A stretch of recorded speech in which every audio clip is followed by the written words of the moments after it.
from Kettering. And he has 3 children. 2 are in GAP at the lower school, and he's also on the PTA board. And yeah, he can tell us about pretty much everything. He's been through the process. I'm a grizzled veteran, also the token white chromosome up here, I think. That's right. So I have 2 kids at a school called Lower Lab, which is one of these so-called gifted and talented, or G&T schools in the city. Michal introduced this for what G&T is. It's a collection of schools that are either your district schools, which means all districts too, including Roosevelt Island, or these citywides. And they adhere to the public school curriculum. They accelerate and they go a little bit faster than the standard curriculum in some ways, but mostly what they do is they enrich the curriculum, taking it a little bit more depth, and challenge the kids within the structure of the state curriculum in a way that the gen ed track is not supposed to do. So how does this application process work? We're looking at the G&T process. So during the winter before your kindergarten year, you'll fill out an online, request for testing, and that'll happen sometime in the late fall. And then you'll be given opportunities to choose a primary, secondary testing dates, and those dates usually fall in December and January, sometimes into February. So just, can I interject? The request for testing is out now. It's been out since October, and I think it ends this week. Yeah. That's actually why we chose. Yeah, that's why we chose today to have this, to make sure that everybody knew. To backtrack for 1 second, so Michal introduced almost all the schools that are available in the city. There's 2 other random ones that sometimes get left out. One is Hunter, which is a public school. It is also a test-in school, but they use a separate test from the gifted and talented testing. They actually use a structured IQ test you have to schedule separately. And unlike the G&T test, which is free to take for anyone, you have to pay the psychologist who administers the IQ test. Which is about $400, right? No, it's not that much. 350? 400, right? And Hunter is like when I just jump in for 1 second, it's like the most prestigious school in the city, almost, I would say, public school. And they accept, I think, 10 boys and 10 girls every year out of like 25 each out of like 500. Yes, and the test is pricey. And whether prestige is your dominant criterion in choosing the school, it has its pluses and minuses, but it's a very well-known school, and it definitely is well-known for its academic excellence. It's a K through 12, so that's right. The other school that people almost always forget about is what's called SMS, the Specialized Music School, which is a test-in music school, and you'll have essentially music auditions there for these preschoolers, which is pretty whack. But we did it just to see what it was like, and it was actually kind of a cool school. So you'll take the gifted and talented test. The test itself sounds crazy that you're testing 4-year-olds, and it's like, how am I doing this to my poor baby? But both of my kids who sat through that test had fun with it. They thought it was playing games with a grown-up, and one kid doesn't like playing games with a grown-up. It wasn't a huge deal. It wasn't stressful for them, and it was okay. Good question. So we did. We prepped both of our kids, although in different ways. The first time through, we didn't know our last and third days. We hired a tutor for a couple weeks to come and play, like do some practice questions with her.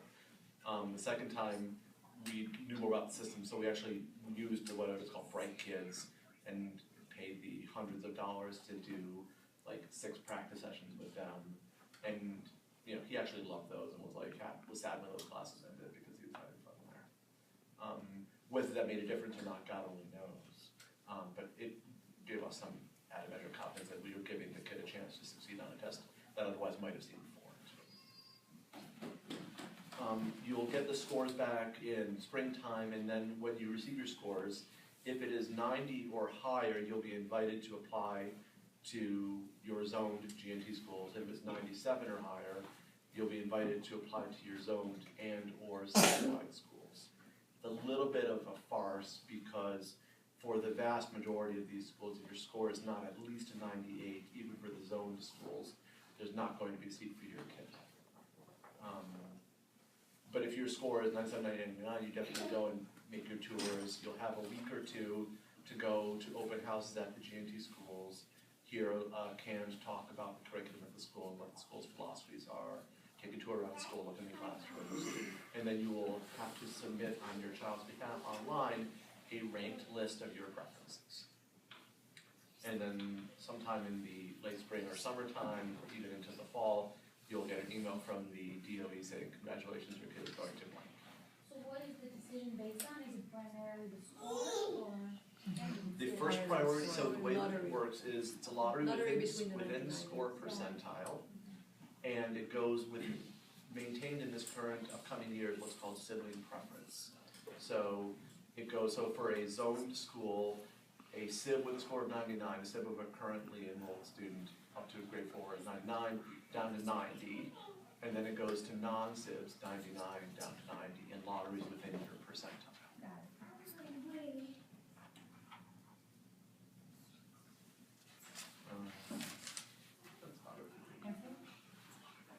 So do all these schools have to do pre-K now as well? Isn't there some sort of? Pre-K is not mandatory, it's universally available currently, which is an awesome thing, Okay. but you needn't send your kid to pre-K, you can just keep them at home playing with them. And I'm wondering if all these schools do offer pre-K though? No. No? Usually It's they a don't. completely different. It's a different system, Yeah. it's a different process. So the pre-K would be the time before, which is not mandatory, and the Sure. kindergarten is the first level when you have to send your child to school. That's why you have to choose one. And even if you don't do anything, you should always apply to the local school where they have, like everybody got in last year, even though there has been a wait list. So we have a great local school here, some people will talk about it. We have a GNT program in that school also, and also the general ed. But the pre-K program differs. So some now have the full day ones, but as far as I know, our school doesn't. They have a 2.5 hours a day program for free you can send your child to, 1 in the morning, 1 in the afternoon. But these schools usually start with the kindergarten. Yeah, I just wanted to make sure that any of this testing that we're talking about didn't apply to No. any It's just for pre-K. kindergarten. Okay, This is cool. just for kindergarten only. Okay. No, but I should jump in and say that if you know that there's a school that you like for your child for kindergarten, Mhm. if your child goes to gets accepted to the pre-K there, they have a preference when it comes time to apply to kindergarten. The algorithm will shift in their favor, so it behooves you to know now about kindergarten if there's a pre-K at that same school, because you may want to apply to that pre-K in order to give them a leg up to get into that public Very helpful. kindergarten. Thank you. I think in general, the earlier you get in the school, the better chance you get in the Generally, yeah. school, right? Yeah. I just wanted to know, if a child gets above 90, there's no assurance that he or she is going to get into GNT classroom? In years past, a couple years ago, the city made a statement that they guaranteed that if you ranked every last gosh darn GNT program that you could get into one of them. 2 years ago, that promise evaporated as it became clear They just started that there just weren't enough seats to accommodate all of the capable students. So in general, what is the percentile that one must score in experience to get into a GNT classroom? Typically, it's not a 97 or It better. depends on where you want to Not on go. Roosevelt Island. Even- If you want to get Is into that the true? GNT here, yeah. Okay. But the 99 is not a percentile, right? It's a It's a score. percentile. based on- No, It's a it's a percentile, percentile. but it's a percentile of theoretical scores that kids of such age should get at a national standard. It's not like only 1% of kids get a 99. Oh, right. It's a little bit. Yeah. Pseudo percentile. There's usually about 1,099s throughout the city. Because the number of children changes every year, how many apply, they cannot say, like, there's not a number, but I think usually you said last year, I think 97 is pretty sure that you get into something. I know 97s last year that didn't get into any of the Okay, non-Roosevelt Island GP okay, schools. okay, But I think All right. for PS 111 usually, okay, PS 111 is the new one, the newest one in Okay. District 2, and that that will, will get it. yeah. So you want to get into your own zone school? Here, and you probably will. At 217, you probably would. If you have above 90, you get into PS 217? 97. No, No, here it's yeah. above 90, yeah, but probably, I mean, I can't guarantee, right? But not maybe a 90, but maybe 92 or 93, probably yes, depending on that year, right? I see. Sometimes even with a 90, depending again on the kids, but just because I guess the school here, I mean, the people who apply to this school will not come from the city to this school, right? It's either people who live on the island or people who live in Queens, so the community that wants to, access the school is different, so I guess there's just lower number of applicants also to that school. It's kind of a which nice makes it little thing about the easier. one on the islands, that it's harder for other people to get to, so you have a better shot of getting into it, especially if you live here on the island. It's, We'll get to the local school in just a second. All right. Zari Schwartz has two children. She has a 7-year-old boy who goes to PS 267 and a 3-year-old who goes to the Bright Horizon preschool. And her boy actually started in the 217 school here on the island, but was transferred after 2 months. So, and she's a research associate at Sloan Kettering Cancer Center. Maybe you can tell us about the story, why he transferred, where he was. So I just want to say something about the gifted and talented test. I came when my son was 3.5, and the idea of testing my child when he was 4, he didn't know the language that well.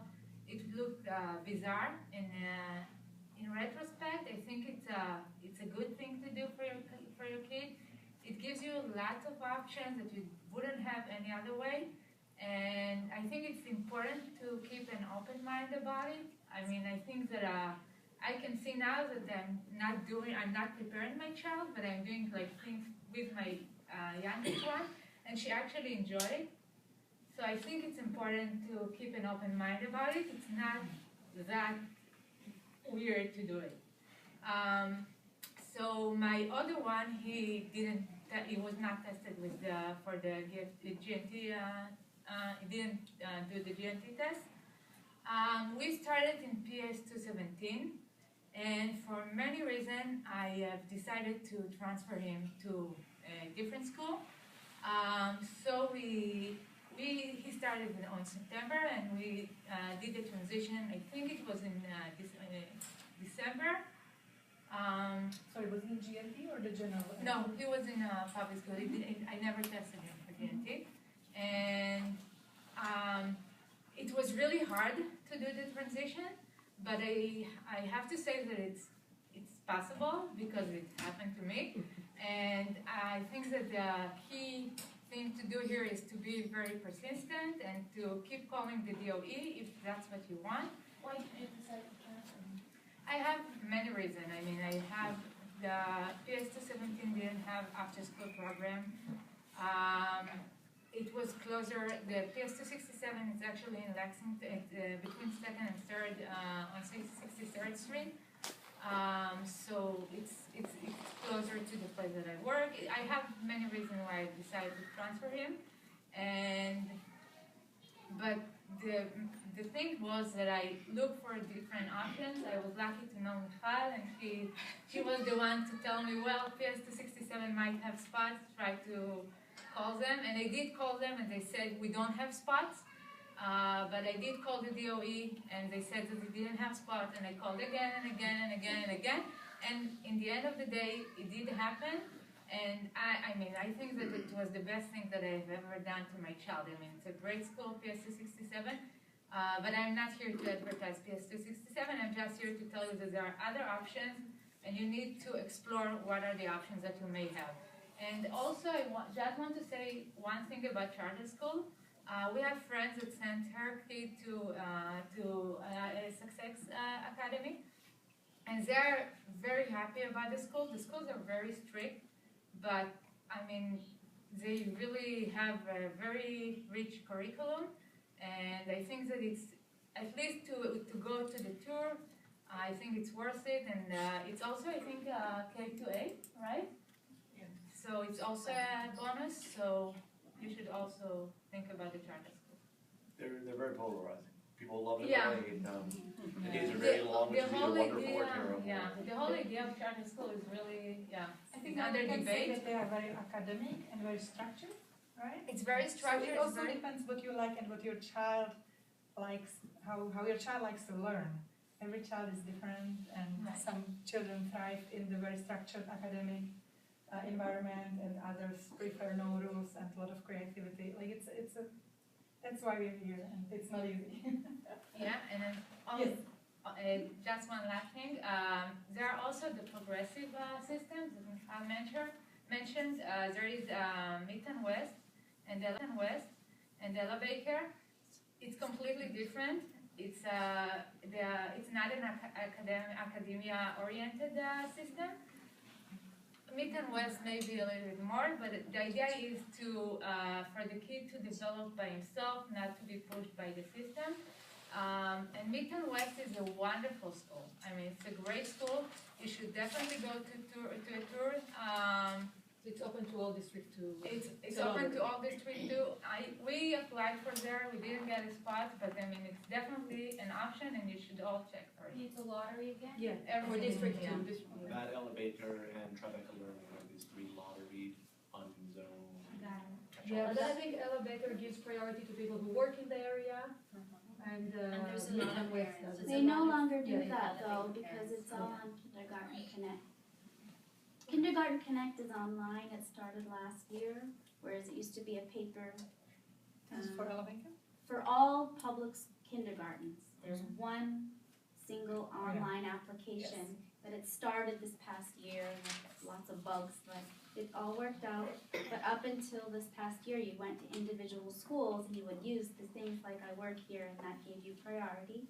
But now there's no place to say you work in that area, it's just what you plug in what your address is, and then it automatically loads what your zone is and whether you'd be eligible.